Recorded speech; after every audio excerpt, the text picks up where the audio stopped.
Hello students, तो यहाँ पर हम लोग देखने के लिए जा रहे हैं क्लास 10th एनसीईआरटी का मैथ है और इस मैथ में हम देखेंगे एक्सरसाइज 10.1 और 10.2 से रिलेटेड कुछ थ्योरम्स हैं। और हम पहले थ्योरम की अगर बात करें तो पहला थ्योरम जो है वो हमारा है 10.1। इससे पहले हमने 10.1 एक्सरसाइज कंप्लीट कर लिया है। अब 10.1 थ्योरम्स को हम लोग यहाँ पर देख लेते हैं, देन उसके बाद 10.2 थ्योरम को हम लोग देखेंगे।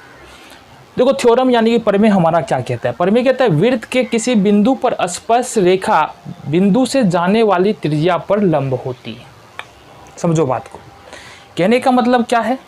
अगर ये पिक्चर को तो समझेंगे ही, सबसे पहले समझते हैं। देखो, हमारे पास एक वृत्त है, ठीक है। अब मान लो कोई स्पर्श रेखा यहाँ से गुजर रही है और ये बिंदु इस वृत्त को P बिंदु पर टच कर रही है, मतलब P बिंदु पर क्या कर रही है? छू रही है। अब हमारा एक त्रिज्या है जो O पॉइंट से चल रहा है और ये भी P पर आकर के मिल रहा है। मान लो ये केंद्र हो गया, तो हमको साबित क्या करना है? ये जो है ना, ये OP जो है वो लंब है। मान लो ये AB हमारा रेखा है, तो साबित करना है OP लंब है AB। पहली बात तो ये समझ लो, इतनी बातें समझ में आ गई। इतनी बातें हमने ऊपर भी लिखा हुआ है, ठीक है, दिया हुआ है इसमें। समझो बात को। अब अगर हम ये लिखे, एक बात और समझना है यहाँ पर हमको। अगर हम मान लो इसको हम मिटा लेते हैं,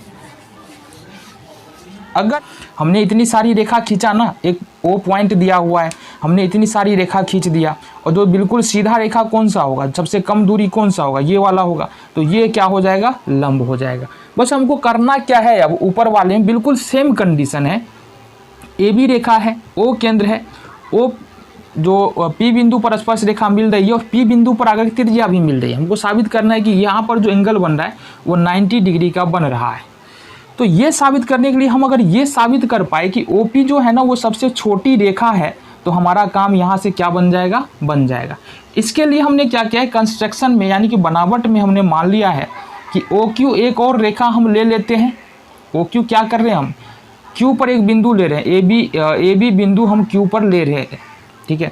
Q एक बिंदु ले रहे हैं किस पर? AB पर, और OQ को क्या कर रहे हैं? मिला रहे हैं। इतनी बात याद रखो, ये हमारा कंस्ट्रक्शन हो गया। अब अगर हम यहाँ से बात करें तो दिया क्या हमारे पास? COR एक वृत्त है, OP त्रिज्या है, ये OP त्रिज्या है, AB स्पर्श रेखा है। सीधे क्या करना है? OP लंब AB, यानी कि ये OP लंब AB। देन हमारे पास कंस्ट्रक्शन क्या है? AB पर QP के अलावे अन्य बिंदु लिया।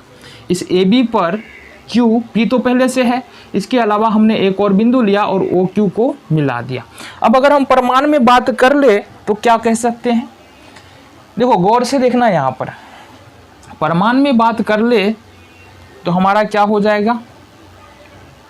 OQ बराबर क्या लिख सकते हैं? OQ बराबर लिख सकते हैं, यहाँ पर मान लो R है, OQ बराबर लिख सकते हैं OR प्लस में RQ। क्या लिख सकते हैं? OQ बराबर लिख सकते हैं OR plus RQ, OR plus में RQ। देखो, इसका मतलब ये हुआ कि OQ जो है ना वो बड़ा है OR से। OQ बड़ा है किससे? OR से। OQ बड़ा है OR से, क्योंकि OR क्या है? त्रिज्या है, और इससे जाहिर सी बात है बड़ा दिख रहा है हमको। नेक्स्ट पॉइंट हमको क्या देखना है यहाँ पर? अब देखो, हमारे पास क्या है कि OP और OR बराबर है। OP और OR बराबर होगा, OP और OR बराबर होगा। क्यों? क्योंकि दोनों ही त्रिज्या है। इसका मतलब क्या है कि OQ is greater than OP, ठीक है। OQ is greater than OP, मतलब OQ जो है ना वो OP से भी क्या है? बड़ा है, या बोल सकते हैं OP is less than OQ। इसी तरह से अगर मान लो कोई और लाइन भी अगर दूसरी रेखा लेते हैं तो इसको हम साबित कर सकते हैं कि OP जो है ना उस दूसरे लाइन से छोटा है। मान लो हम यहाँ पर एक और रेखा खींच लेते हैं, मान लो ये R नहीं S मान लेते हैं, तो हम दिखा सकते हैं कि OS से छोटा क्या है? OP है। तो यहाँ पर क्या लिखना है अपन को? अतः हम कह सकते हैं कि OP सबसे छोटा रेखा है, या सबसे छोटा रेखा है जो AB पर मिलती है, ठीक है। बस इतना ही लिखना है। इसलिए हम क्या लिख सकते हैं, OP लंब AB, यही साबित करना था अपन को, साबित हो गया ये।